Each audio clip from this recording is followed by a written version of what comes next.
മറ്റുള്ളവരെ കുറിച്ചിട്ടുള്ള വേണ്ടാത്ത ചിന്തകൾ ടെല്ലിങ് യു, അത് നിങ്ങളെ വേദനിപ്പിക്കുന്നത്, അത് അയാളെ വേദനിപ്പിക്കില്ല.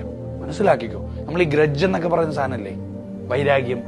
എന്നാലും അത് ചെയ്തല്ല, ഞാൻ കൊന്നാലും ഞാൻ മറക്കില്ല, അങ്ങനെയൊക്കെ ചിലർ പറയാറുണ്ട്. ചത്താലും മറക്കില്ല എന്നൊക്കെ പറയും. ഇവിടുത്തെ കുറ്റവാളി ആരെ വേദനിപ്പിച്ചേ? ഞാൻ എന്നെ വേദനിപ്പിച്ചു, എന്റെ ചിന്ത എന്നെ വേദനിപ്പിച്ചു.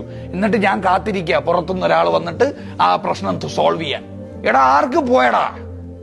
നിനക്ക് പോയി. മറ്റുള്ളവരെ കുറിച്ചിട്ട് വൈരാഗ്യം വെച്ച്, ദേഷ്യം വെച്ചിട്ട്, വെറുപ്പ് നമ്മൾ ഉള്ളിൽ വെച്ച് ചിന്തിച്ചാൽ നമ്മുടെ ബ്രെയിൻ കോർട്ടിസോൾ എന്ന് പറഞ്ഞിട്ടൊരു കെമിക്കൽ പ്രൊഡ്യൂസ് ചെയ്യും. ഈ കോർട്ടിസോൾ ആണ് ഹാർട്ട് അറ്റാക്കിന്റെ കാരണം. കോർട്ടിസോൾ ആണ് ടൈപ്പ് 2 ഡയബറ്റിക്സിന്റെ കാരണം.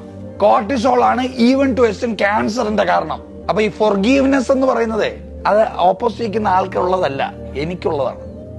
ഞാൻ ഫോർഗീവ് ചെയ്യണം. ഇപ്പൊ ഒരാൾ എന്നെ ഉപദ്രവിച്ചു, വേദനിപ്പിച്ചു, നമ്മൾ പറയില്ലേ ഫോർഗീവ് ചെയ്യടാ, പൊരുത്തപ്പെട്ടുവിടാന്നൊക്കെ പറയില്ലേ?